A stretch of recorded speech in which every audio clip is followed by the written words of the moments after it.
अब देखो, अब देखेंगे मोशनल ईएमएफ। ईएमएफ मतलब इलेक्ट्रोमोटिव फोर्स यानी ईएमएफ। ईएमएफ क्या होता, देखो करंट इलेक्ट्रिसिटी में बताया था, सेल पे जो लिखा रहता 1.5 volt, it is nothing but EMF of that cell.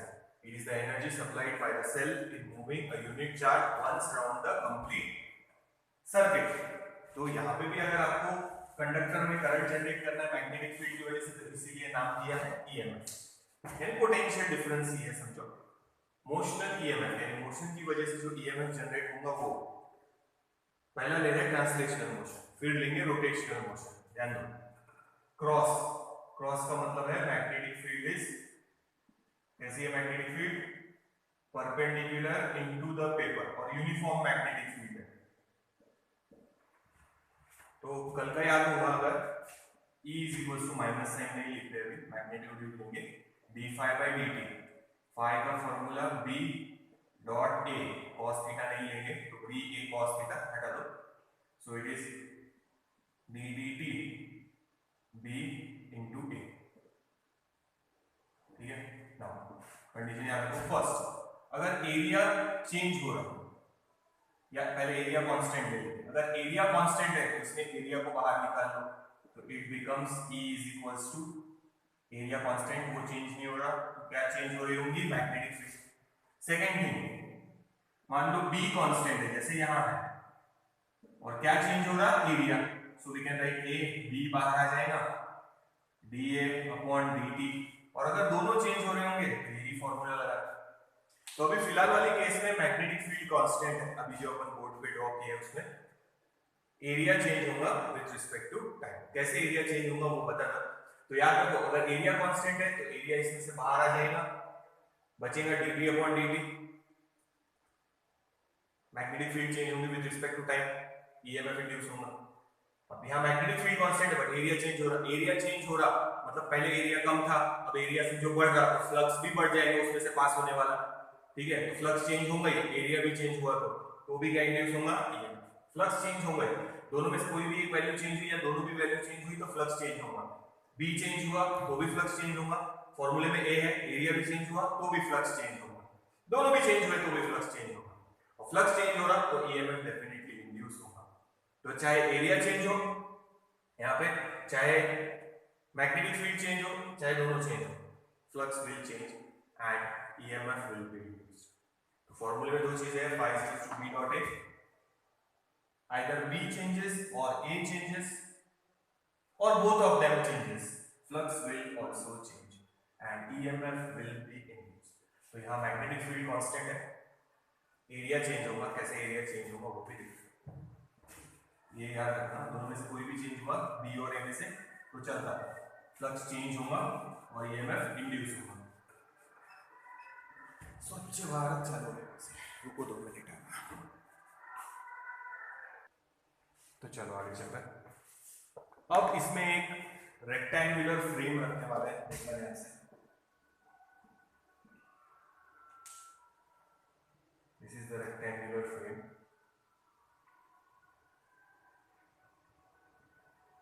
Made up of metal. ठीक है,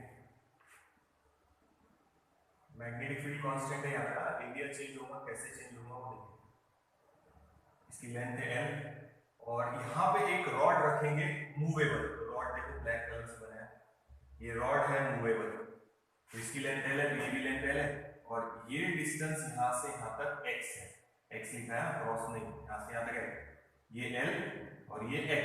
अब इस रॉड को आगे अगर लेके गए विथ वेलोसिटी v, आगे लेके गए विथ वेलोसिटी v, तो अभी एरिया कम है, जैसे जैसे आप सामने लेके जाएंगे क्या चेंज होगा, एरिया, एरिया विल इंक्रीज। तो यहाँ मैग्नेटिक फील्ड कांस्टेंट है, एरिया चेंज होगा।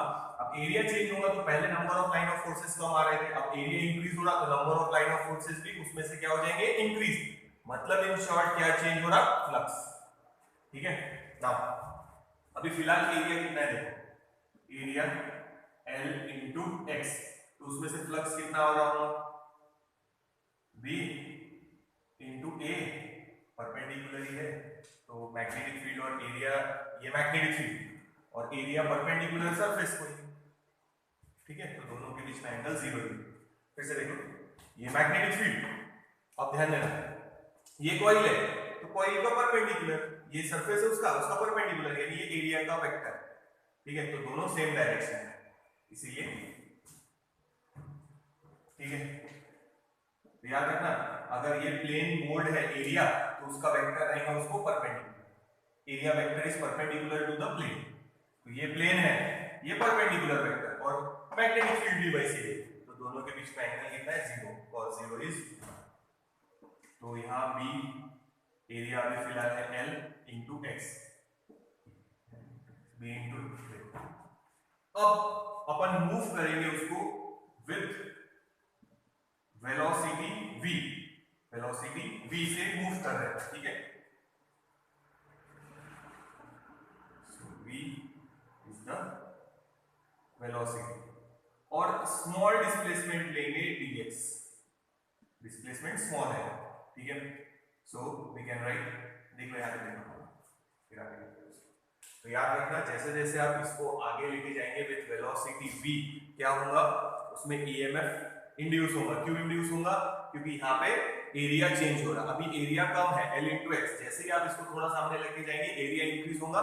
एरिया इंक्रीज होगा मतलब number of line of forces increase होंगे, मतलब क्या इंक्रीज होगा? फ्लक्स, ठीक है। नाउ अपना formula E is equal to magnitude ही लेंगे d phi बाय dt, तो मैग्नीट्यूड ही ले रहे हैं, तो इसको मॉड में डालो ऐसे, यानी भाई माइनस साइन नहीं है। सो वैल्यू सब्स्टिट्यूट करो, वैल्यू सब्स्टिट्यूट करो, क्या आएगा? ये वाली वैल्यू d dt, हाँ phi की वैल्यू b l x, तो जो कांस्टेंट है वो बाहर निकालना। So mod of E is equal to d dt, तो ये b कांस्टेंट है, मैग्नेटिक फील्ड पहले ही बोला कि मैग्नेटिक फील्ड यहाँ कांस्टेंट है, क्या चेंज हो रहा? एरिया, ठीक है। तो एरिया में भी देखो L फिक्स है, क्या मूव कर रहा है ये, क्या चेंज होगा? सिर्फ x, L तो उतना ही है, आगे आगे लेके जाएंगे तो y की वैल्यू चेंज होगी, x की वैल्यू, तो x ही वेरिएबल है, तो BL, और यहाँ रखेंगे dx upon dt। So final answer is displacement upon time, so we can write EMF is BLV, where V is the velocity, L is the length of the conductor and B is the uniform magnetic field। यानी आप uniform magnetic field में conductor को अगर move करेंगे with velocity v, उसकी length है L और magnetic field है V, तो इतना EMF इंड्यूस होगा BLV।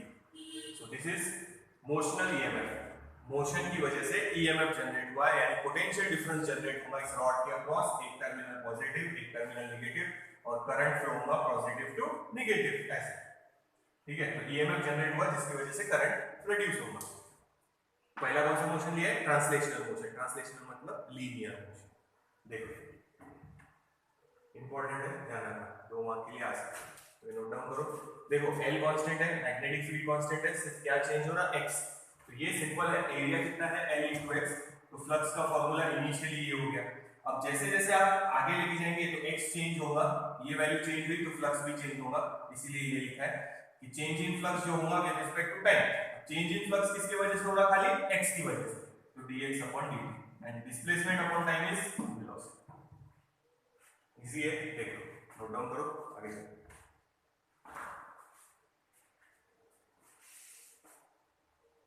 इंपॉर्टेंट है, 2 मार्क के लिए आ सकता, तो ये नोट डाउन करो, ये इंपॉर्टेंट है, ध्यान रखना, 2 मार्क के लिए आ सकता।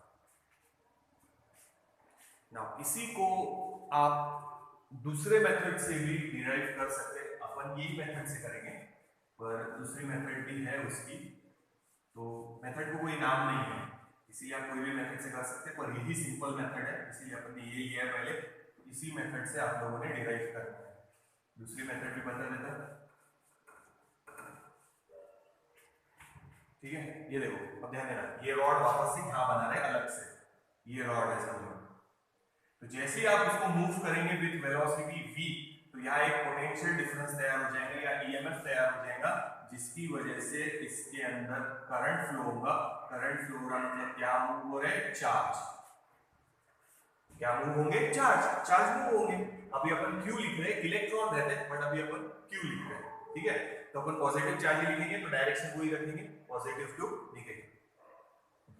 वैसे इलेक्ट्रॉन मूव हो गया, उसको क्यों लिखा है, तो यहाँ से यहाँ चार्ज मूव हो रहे हैं, पॉजिटिव चार्ज है तो ये डायरेक्शन है, इलेक्ट्रॉन करंट के अपोजिट, तो ये कन्वेंशनल करंट की डायरेक्शन है, from positive terminal to negative terminal, वही रखेंगे, चार्ज क्यू है। नाउ चार्ज क्यू मूव हो रहा है, मतलब उन पे फोर्स एक्ट हो रहा है, याद है इसके पहले वाले चैप्टर में लिया है, Q into V cross B, Lorentz force का formula, force acting on a charge particle हुआ है ये पहले, F is equals to BQV sin theta, vector form में कर देंगे, तो it is BQV sin theta. देख लो एक बार, 2 मिनट रुक जाते हैं, पहले ये नोट डाउन करो और देखो, मेथड वही पहले वाली, प्रूफ रखना है, पर टेक्स्ट बुक में दिया है दूसरा भी, इसलिए अपन ले रहे हैं, पर प्रूफ आया तो पहली वाली मेथड से ही करना, सिंपल है, इजी है। सेकंड वाली मेथड में बता रहा, जैसे ही रॉड को मूव करेंगे क्या जनरेट होगा, ईएमएफ, तो ये positive terminal negative terminal, current की डायरेक्शन दे दिया, मूव हो रही, तो ये चार्ज मूव हो रहा, चार्ज मूव हो रहा मतलब उस पे क्या एक्ट हो रहा, force, F is equals to BQV sin theta. ये एक बार देख लो पाएंगे, चलो ये हुआ है पहले, देखो एक बार, इलेक्ट्रोस्टैटिक्स के टाइम हुआ है, करंट इलेक्ट्रिसिटी में भी चार्ज पार्टिकल मोशन में है ना, तो हुआ है अपना ये BQV sin, देखो एक बार, और इसमें है समझो magnetic effect due to electric current पे देखना, ठीक है, तो ये देखना magnetic field due to electric current, इसमें मिल जाएगा, लॉरेंट्ज फोर्स भी था, जब इलेक्ट्रिक फील्ड और मैग्नेटिक फील्ड लगाएंगे साथ में, वो मिलेगा, तो ये मिल जाएगा ना। अब उसको आगे ले जा रहे हैं, तो वर्क डन होगा force into displacement, work done का फॉर्मूला लिखा है, फोर्स इनटू डिस्प्लेसमेंट, एक इसको एक्स मत लिखो, चार्ज का डिस्प्लेसमेंट कितना है, लेंथ L, यहाँ L लिखो, इसका डिस्प्लेसमेंट नहीं ले रहे, अभी ये डायग्राम भूल जाओ, ये रॉड इधर बाजू में ड्रॉ किया है, तो चार्ज यहाँ से यहाँ तक मूव होगा, डिस्प्लेसमेंट कितना है L, तो चार्ज का वर्क डन निकाल रहे हैं, चार्ज का वर्क डन निकाल रहे हैं, इसीलिए डिस्प्लेसमेंट भी वही लेना ना, F की वैल्यू BQV sin थीटा, ठीक है, BQV sin थीटा, और ये L,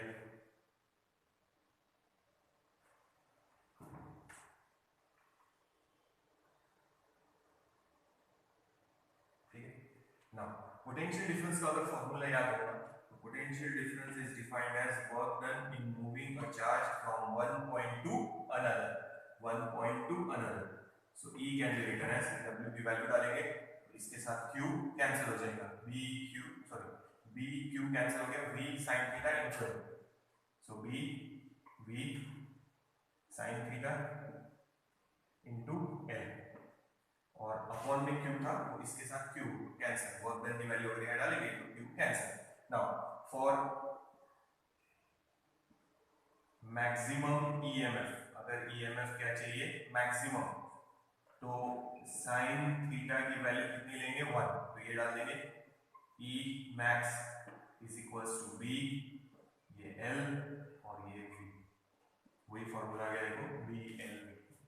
तो दोनों मेथड है, पर पहली ही मेथड से करना, मेथड को कोई अलग अलग नाम नहीं है, तो कोई ये नहीं बोलेगा कि ये वाली मेथड से करो या वो वाली मेथड से करो, कुछ नहीं आएगा ऐसा, आप लोग कोई भी मेथड से कर सकते, पर प्रेफर ये मत करना, पहली वाली मेथड करना, क्योंकि वो सिंपल, तो ये भी नोट डाउन कर लो। ये फोर्स का इक्वेशन देखना, magnetic field due to electric current में मिल जाएगा, F is equals to BQV sin theta, work done का फॉर्मूला फोर्स इनटू डिस्प्लेसमेंट, यहाँ से यहाँ तक, ठीक है, BQV sin theta into L, work done की वैल्यू इसमें सब्स्टिट्यूट करो पोटेंशियल के फॉर्मूला में, work done in moving a charge from one point to another, तो वर्क डन में डालेंगे तो Q की value cancel, for maximum EMF sin theta की value 1, E max will be BLV, देखिए नोट डाउन करो।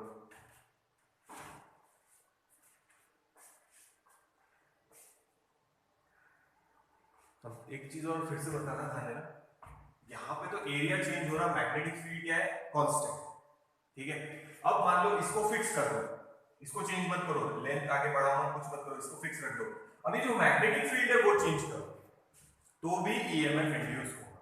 पहले ही बताया, फिर से बता रहा, एरिया चेंज हो या मैग्नेटिक फील्ड चेंज हो या दोनों एरिया और मैग्नेटिक फील्ड चेंज हो तो फ्लक्स चेंज होगा, means EMF will be induced. अब यहाँ पे मैग्नेटिक फील्ड चेंज हुई, समझो इंक्रीज हो रही, ये फिक्स कर दिया अपन ने, इसको मूव नहीं कर रहे, चलो इसको फिक्स कर दिए, यहाँ ये रॉड फिक्स कर दिए, चलो रेक्टेंगुलर फ्रेम फिक्स हो गई, सब जोड़ दिए। अब अगर मैग्नेटिक फील्ड चेंज हुई, अगर इंक्रीज हो रही तो इस एरिया में से number of line of forces ज्यादा जाएंगे और डिक्रीज हो रही तो number of line of forces कम जाएंगे। जो भी होगा, मैग्नेटिक फील्ड अगर चेंज हो रही तो ईएमएफ इंड्यूस होगा। तो एरिया चेंज हो या मैग्नेटिक फील्ड चेंज हो या एरिया और मैग्नेटिक फील्ड दोनों चेंज हो, ईएमएफ इंड्यूस होगा बिकॉज फ्लक्स विल चेंज। तो ये याद रखना। अब दूसरा ले रहे हैं रोटेशनल मोशन, ये मिटा देते हैं। अब देखो, अभी लीनियर मोशन लिया था, अब लेंगे रॉड का rotational motion. Suppose this is a rod,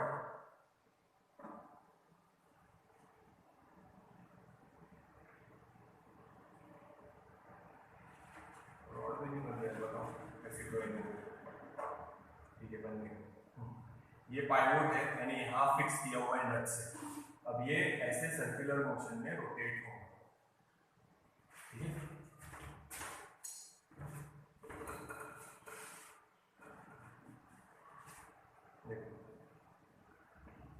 ठीक है, ये सर्कुलर मोशन है।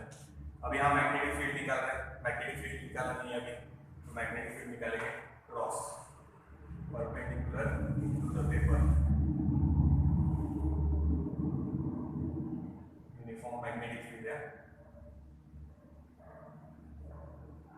अब यहाँ सिर्फ फर्क इतना है, रॉड का रोटेशनल मोशन नहीं है, सॉरी लीनियर मोशन नहीं है, रोटेशनल मोशन है। तो यहाँ एक छोटा सा उसका एलिमेंट कंसीडर करेंगे, ये देखो शेड किया है, ठीक है। तो यहाँ से एक बार मैग्नेटिक फील्ड हटा देंगे, नहीं तो दिखेंगे नहीं, इसलिए हटाया है, मैंने बता रहा है, जिसकी थिकनेस है dr और मान लो इसकी लीनियर वेलोसिटी है v, थोड़ा सा अगर डिस्टेंस कवर करेगा तो this arc can be considered as a linear motion, तो एक स्मॉल डिस्प्लेसमेंट कंसीडर करेंगे और ये लीनियर वेलोसिटी है v और यहाँ से पाइवोट से उसका डिस्टेंस है r। देखो, तो पूरा रॉड लेने की जगह इतना सा एक एलिमेंट कंसीडर किया है जो मान लो सर्कुलर मोशन में है विद वेलोसिटी v। पूरे इसके लिए देखिए रॉड के लिए कैसे करना है। तो अगर इसका स्मॉल डिस्प्लेसमेंट लेंगे यहाँ से यहाँ तक ही, तो it can be considered as linear motion, ठीक है। देख लो ये डायग्राम समझ में आई।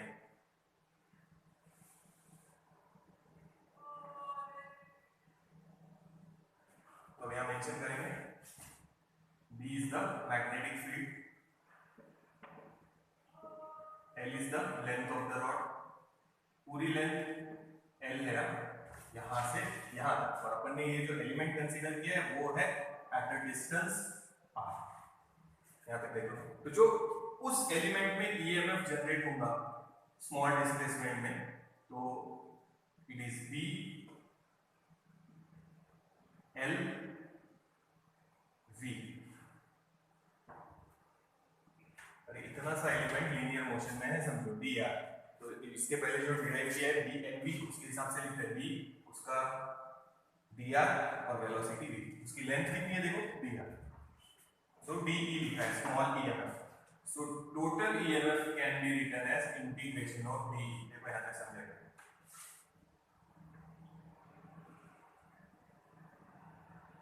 वैल्यू सब्स्टिट्यूट करो इसकी, तो b इंटीग्रेशन dr कैसे रखेंगे, dr, और ध्यान देना v की जगह लिखेंगे r ओमेगा, यहाँ से यहाँ से उसकी रेडियस कितनी है r और angular velocity omega, relation between linear velocity and angular velocity, तो ये v की जगह लिखते हैं r ओमेगा।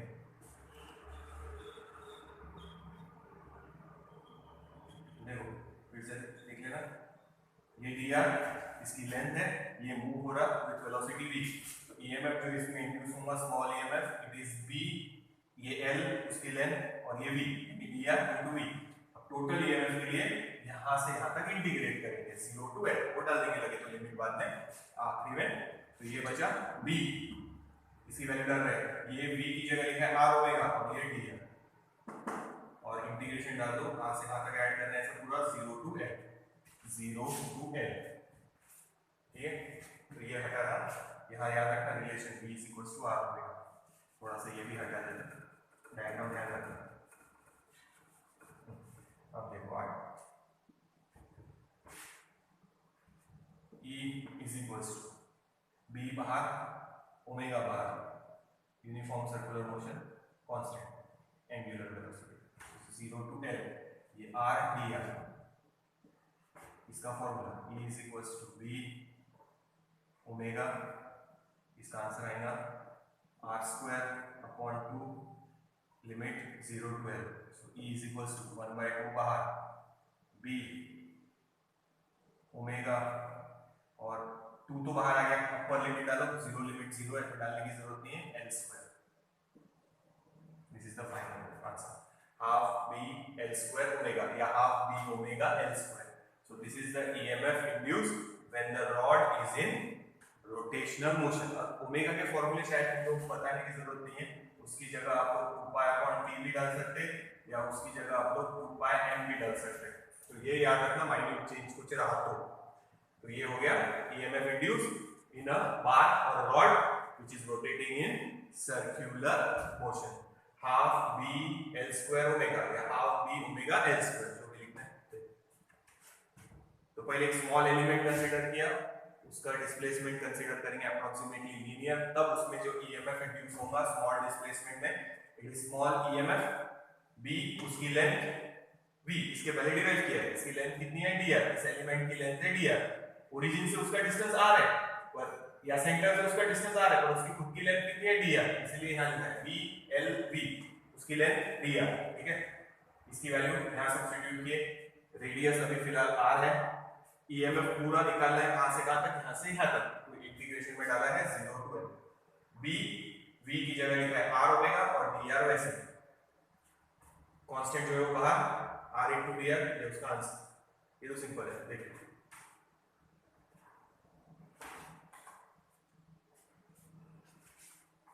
नोट डाउन करो, देखो ध्यान देना। इसके बाद ले रहे हैं इंडक्शन एंड एनर्जी ट्रांसफर। ये समझाने से पहले अगर आप टेक्स्ट बुक में देखेंगे तो बीच में का पोर्शन छोड़ दिया है अपन ने, एक टॉपिक है इंड्यूस EMF इन स्टेशनरी कॉइल, उसके बाद है जनरेटर, और उसके बाद है बैक EMF एंड टॉर्क। ये पोर्शन कैंसिल किया है, इसीलिए अभी नहीं ले रहे, जब ये चैप्टर खत्म हो जाएगा तो लास्ट वाले वीडियो में वो भी ले लूंगा, यानी जो कॉम्पिटिटिव वाले हैं उन्होंने वो वीडियो देखना, और जो बोर्ड का प्रिपेयर कर रहे हैं खाली उन्होंने वो वीडियो मत देखना। तो मैं उसमें पहले बता दूंगा आप लोगों को, लिख दूंगा उसमें मैसेज में कि ये वीडियो नहीं देखना है, देखिए तो बुरा ही नहीं है, पर ठीक है अभी अपन ने अवॉइड कर दिए, वो लिंक में नहीं था इसलिए उसको छोड़ दिए। आगे वाला टॉपिक ले रहे हैं, देखना जो अभी अपन ने पहले लिया था रोटेशनल मोशन वाला, टेक्स्ट बुक में अगर देखेंगे तो उसके बाद है इंड्यूस EMF इन अ स्टेशनरी कॉइल, उसके बाद है जनरेटर, और उसके बाद है बैक EMF एंड टॉर्क। मैंने जो कैंसिल वाला पोर्शन भेजा है उसमें आप पेज नंबर वाइज देख लेना, ये तीनों टॉपिक उसमें कैंसिल किए, उसके बाद वाला ले रहे हैं। तो अपन ये तीनों टॉपिक छोड़ने नहीं वाले, जब ये खत्म हो जाएगा पूरा चैप्टर उसके बाद लास्ट में जो कैंसिल्ड पोर्शन है वो भी मैं ले लूंगा। तो आपने लास्ट वीडियो उसी ने देखना जिसको कॉम्पिटिटिव की तैयारी करनी है, जिनको सिर्फ बोर्ड का करना है उन्होंने वो वीडियो नहीं देखना, तो इसीलिए अब अपन आगे कंटिन्यू कर रहे हैं। अब ध्यान दो, this is uniform magnetic field,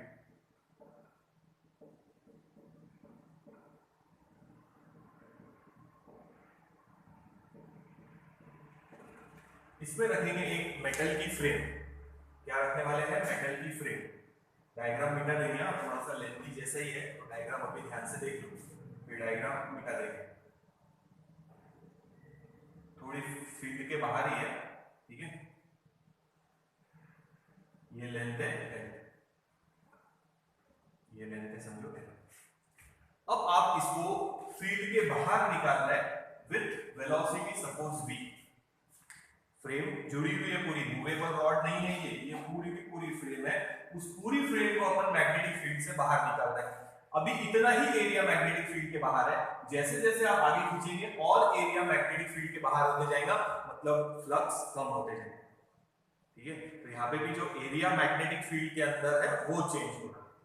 ठीक है, तो आप इसको रिमूव कर रहे हैं बाहर, तो अभी इतना एरिया मैग्नेटिक फील्ड में है, जैसे जैसे आप बाहर खींचते जाएंगे, समझो और बाहर खींच लिया, आखिरी वाली लाइन ही बना रहे हैं, ये देखो ये और बाहर आ गया, पहले इतना सही बाहर, अब फील्ड और बाहर कॉइल बाहर आ गई, तो अब इतना सही एरिया मैग्नेटिक फील्ड में बचा है। तो धीरे धीरे जो एरिया मैग्नेटिक फील्ड में है वो क्या हो रहा है, डिक्रीज, यानी for that loop magnetic field is changing, in case बोलेंगे तो डिक्रीजिंग। ठीक है, मैग्नेटिक फील्ड क्या हो रही, चेंज हो रही, मैग्नेटिक फील्ड इज चेंजिंग। इसको आगे आगे खींचेंगे तो मैग्नेटिक फील्ड चेंज हो रही, समझ में आया? जैसे आप इसको बाहर निकालेंगे मैग्नेटिक फील्ड विल चेंज, क्योंकि एरिया जो मैग्नेटिक फील्ड में है वो चेंज होगा और इसमें करंट इंड्यूस होगा। अब इसकी वजह से ईएमएफ इंड्यूस होगा, क्योंकि फ्लक्स चेंज हो रहा, एरिया चेंज हो रहा ना मैग्नेटिक फील्ड में, तो फ्लक्स चेंज होगा।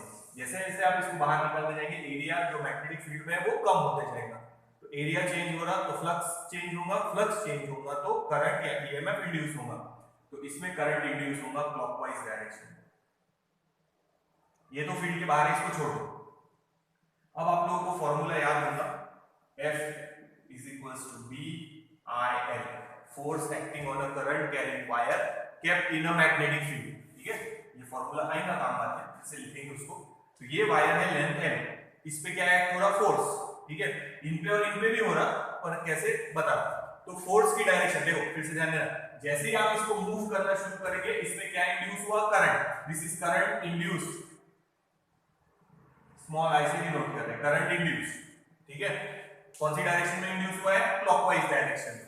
अब करंट इंड्यूस हो गया, ठीक है, करंट इंड्यूस हो गया, जो करंट इंड्यूस हुआ है वो वायर में से फ्लो हो रहा, now that current carrying wire is kept in a magnetic field, अपने आप ही मैग्नेटिक फील्ड में हो, तो उस पे क्या एक्ट होगा, force, and direction of force याद है, राइट हैंड रूल, क्या था, राइट हैंड रूल।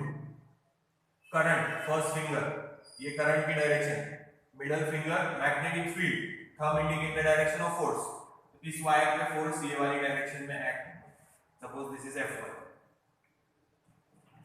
देखो current first finger, magnetic field, thumb indicate the direction of force, this is force F2,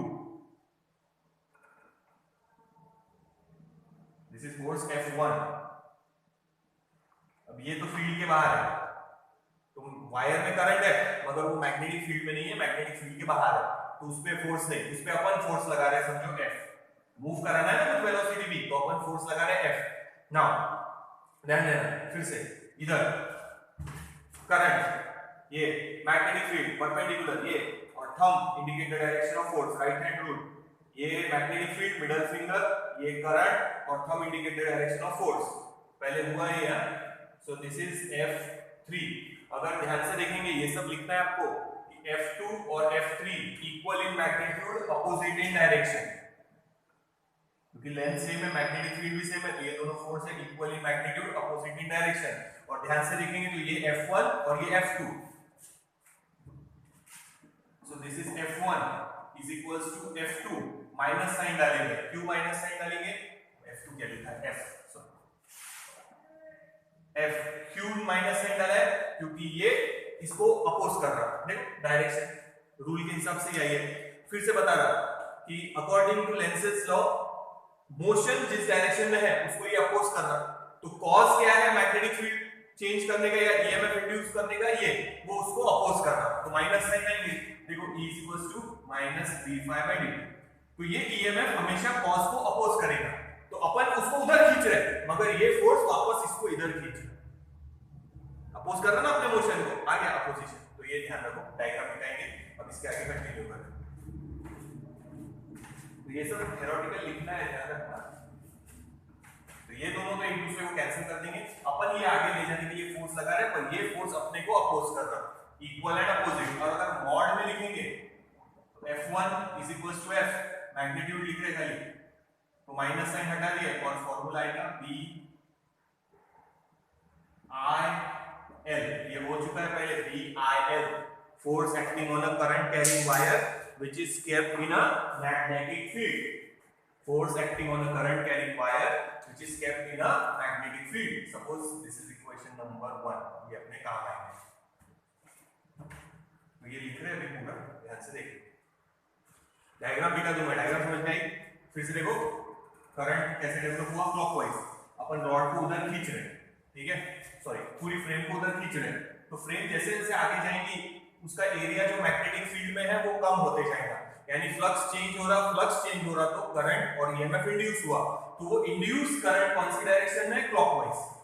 इस पे अपन फोर्स लगा रहे हैं, इन तीनों पे करंट कैरिंग वायर है और मैग्नेटिक फील्ड में है, तो क्या एक्ट होगा, force. And equation is BIL, इसका लेना है, इन दोनों का तो फोर्स कैंसिल हो गया, ठीक है। फिर से देखना, राइट हैंड होगा, current magnetic field into the paper, thumb force, ये इधर ऐसा और इधर लिखेंगे जो ऐसे, ठीक है। तो राइट हैंड रूल नहीं लिखना है, पर ये डायरेक्शन कैसा है वो याद रखना। एक बार इसका देख लो, फिर आगे चलो, स्वच्छ भारत में चले जाएंगे।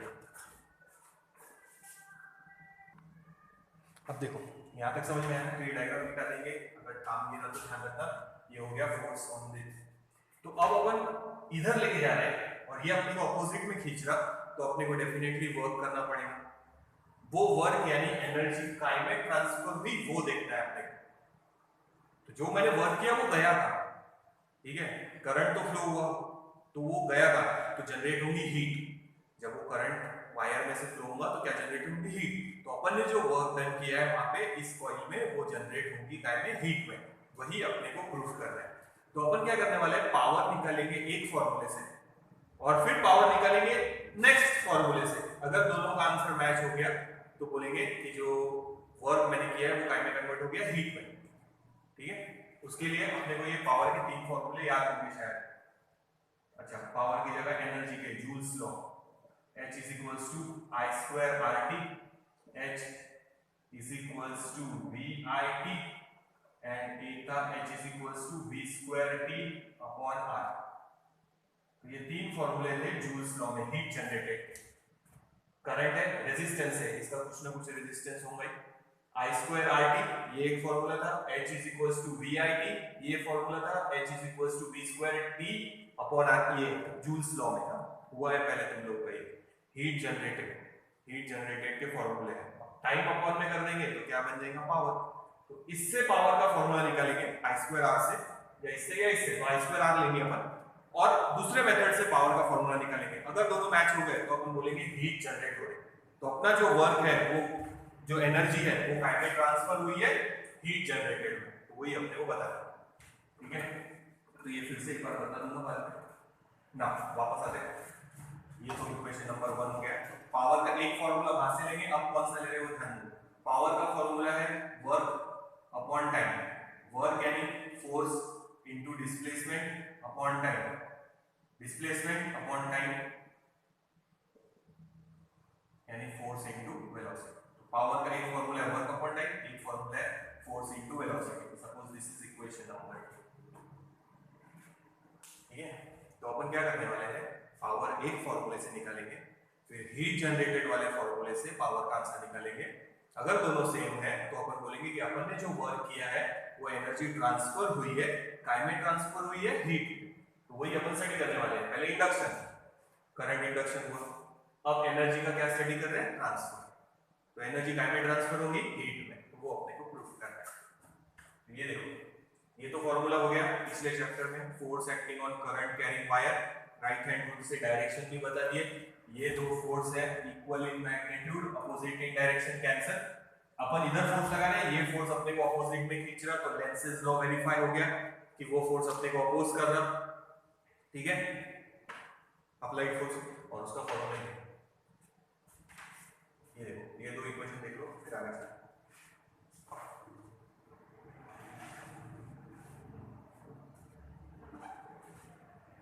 ध्यान रखना, एरोटिकल पहले जो बताया वो भी लिखना है। चलो आगे चलते हैं। नाउ सपोज ये जो फील्ड के अंदर जो लेंथ है वो है x, यानी x चेंज हो रहा, आगे जा रहा। So flux will be equal to b into a, b into a, अभी l इनटू x, ये l और ये x इतना एरिया मैग्नेटिक फील्ड के अंदर है, इतना एरिया बाहर है, तो यहां से यहां तक का डिस्टेंस है x, ये यहां से यहां जहां तक फील्ड में है, तो ये इसके पहले भी ऐसे लिखा था अपन ने, ठीक है। ईएमएफ मैग्नीट्यूड लेंगे खाली is equals to b phi by dt, it is equals to b और l constant dx upon dt, अगर phi की वैल्यू डालें तो वही फॉर्मूला बन गया वापस से blv। so now equation number 2 implies power can be written as f की वैल्यू b I l, ठीक है, और v वैसे ही रखेंगे, ठीक है। पावर का फॉर्मूला b, ओम्स लॉ लगाओ, I की जगह लिख सकते हैं EMF upon resistance, resistance of that coil L, ठीक है, ये हो गया, और वो v वैसे के वैसे, इसको ब्रैकेट कर दें, v अलग से रख देंगे। तो पावर एक फॉर्मूले से निकाल रहे हैं, पावर का ये फॉर्मूला है FV, F यहां से निकल गया और अब आगे सब्स्टिट्यूट कर रहे हैं Ohm's law, P is equals to I की जगह E upon R वैल्यू डालना, तो ये हटा रहे हैं डायग्राम का काम हो गया।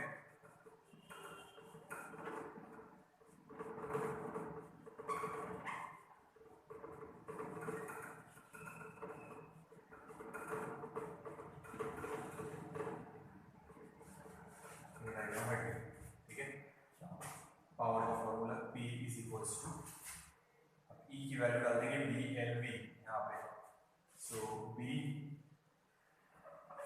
E की जगह BLV upon resistance R into L, ये हो गया पूरा, एक वैल्यू डाल रहे हैं। ये V फिर से देखो, पहले तो ये फोर्स निकाल लिया अपन ने, क्या है पूरा BIL, ये समझ में आया। उसके बाद पावर एक फॉर्मूले से निकालेंगे, पावर फिर दूसरे भी फॉर्मूले से निकालेंगे, हीट वाले फॉर्मूले से जो पहले बताए थे। अब दोनों अगर मैच हो गए तो बोलेंगे अपन जो वर्क कर रहे हैं उसकी वजह से करंट इंड्यूस हुआ और एनर्जी ट्रांसफर हुई है काइंड में हीट में, तो वो लेना है F into V, फ्लक्स का फॉर्मूला, F की वैल्यू डालेंगे यहां से, I की वैल्यू डालेंगे E upon R, ohm's law, और ये रही E की वैल्यू, ये वैल्यू सब्स्टिट्यूट कर दी, तो फाइनल आंसर मिल जाएगा P is equals to B square L square V square upon R, ये आ गया फाइनल पावर का फॉर्मूला। मेथड से F into V, F की वैल्यू डालो, ये डाल दिया आपने, कहा गया वो, ये BIL, V वैसी रखा है, I की जगह ओम्स लॉ लगाया है E upon R, तो ये E की वैल्यू डाल दो BLV। अब यही वर्क डन निकालेंगे दूसरे फॉर्मूले से, ठीक है, देखते हैं, एक मिनट थोड़ा सा रोटेट कर लेते हैं इसको। अब यही वर्क डन दूसरे फॉर्मूले से, देखो H is equals to I square RT, ये जूल्स लॉ का इक्वेशन है। जूल्स ने ही दिया था कि जब आप किसी वायर में से करंट पास करेंगे तो क्या जनरेट होगी, हीट, क्या जनरेट होगी, हीट, और ये हीट का फॉर्मूला है, तीन है, H is equals to I square RT, एक है H is equals to VIP और H is equals to I square RT। तो इसमें वो V पोटेंशियल है, V वेलोसिटी नहीं है, तो E से डिनोट कर दो उसको। तो ऐसे तीन फॉर्मूले हैं, H is equals to I square RT, H is equals to VIP, H is equals to V square P upon R। तो अपन फर्स्ट वाला फॉर्मूला यूज करने वाले हैं, टाइम को अपॉन में ले लो, so heat generated per unit time, heat generated per unit time, formula है I, अभी स्मॉल से डिनोट किया है, और R मतलब रेजिस्टेंस। हाँ,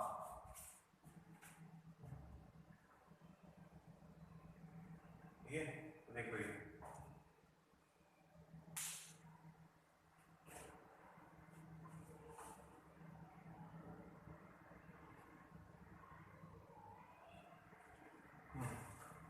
I की जगह लगाओ ओम्स लॉ, I की जगह फिर से आएगा E upon R, everything square upon R, E की वैल्यू डालो BLV,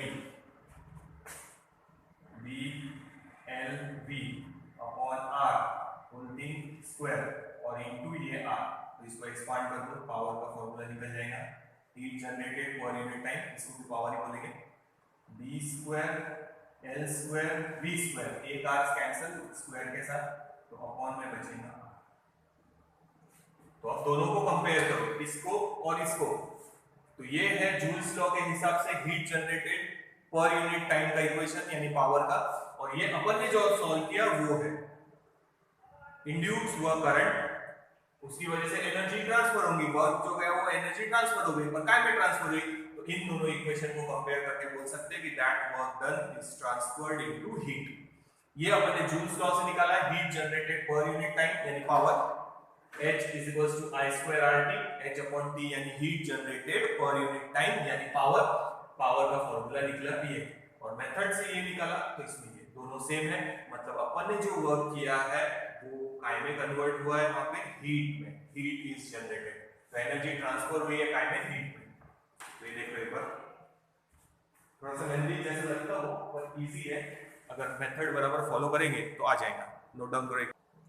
तो डायग्राम दिखाया है, डायग्राम फिर से वीडियो में एक बार वापस से शुरू से देखना डायग्राम कैसी है। तो जो फोर्स एक्ट हो रहा है F1 और F2 ये है, सॉरी F1 और F equal in magnitude opposite in direction, lenses law के हिसाब से बराबर आया, ये मैंने अप्लाई किया फोर्स, ये मेरे अपोज में है, तो जो उसको प्रोड्यूस कर रहा है वो उसी को क्या कर रहा है, अपोज कर रहा है, लेंसेज लॉ बराबर आ गया, मैग्नीट्यूड लेंगे तो ये हो गया फॉर्मूला, पावर ये फॉर्मूले से निकालेंगे और एक पावर ये फॉर्मूले से निकाला है, अगर दोनों के आंसर मैच हो गए तो अपन बोलेंगे heat generated per unit time, यानी मैंने जो वर्क किया वो एनर्जी ट्रांसफर हो गई टाइम में, हीट में, ठीक है। पावर का फॉर्मूला वर्क अपॉन टाइम, यहां मूव कर रहे हैं इसीलिए ये फॉर्मूला बना लिया F into V। F तो है अपने पास BIL और ये वेलोसिटी V, ये याद रखो, इसके बाद ये, अब इसमें करंट की वैल्यू डालना है और EMF जो जनरेट हुआ है, ठीक है। ये पहले वाला ये इसके phi is equals to V into A, यानी B लेंथ इनटू ये, अच्छा डायग्राम में कर दिया, x क्या था, length which was inside the magnetic field, तो ये एरिया है, एरिया लेंथ इनटू ब्रेथ, ये आंसर पहले भी निकाला है अभी भी निकाला, इसमें सब्स्टिट्यूट करो, सिंपलीफाई करो, ये आंसर, इस फार्मूले में वैल्यू सब्स्टिट्यूट करके, ये कहां से आया वो भी बताइए, ये फाइनल आंसर, ये है जूल्स लॉ का कि आप किसी वायर से करंट पास करेंगे तो क्या जनरेट होगी, हीट, हीट जनरेटेड के तीन फॉर्मूले, उसमें से अपन ने ये लिया है I square RT, I square RT upon में ले लिया heat generated per unit time मतलब power, E upon R ohm's law, फिर E की वैल्यू सिंपलीफाई करो, ये और ये आंसर सेम है, thus we can say that यहाँ पे ये जूल्स लॉ के हिसाब से, ये अपने मेथड के हिसाब से दोनों आंसर सेम है, मींस मैंने जो वर्क किया है वो काय में कन्वर्ट हुआ है, हीट, ये शो दैट हो गया उसका प्रूफ, देख लो एक बार।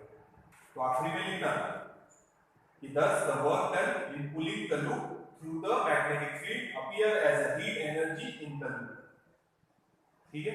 और बीच वाला पोर्शन फिर से देखना टेक्स्ट बुक में, रोटेशनल के बाद है EMF induced in stationary coil, उसके बाद है जनरेटर, और उसके बाद है बैक EMF एंड टॉर्क, वो अपन फिर से लेने वाले, पर वो लास्ट में लेंगे, वो टॉपिक छोड़ दिया, कैंसलेशन में है, इसीलिए यहां से शुरू किया, ये देखो, अब इसके आगे नेक्स्ट वीडियो में कंटिन्यू करेंगे।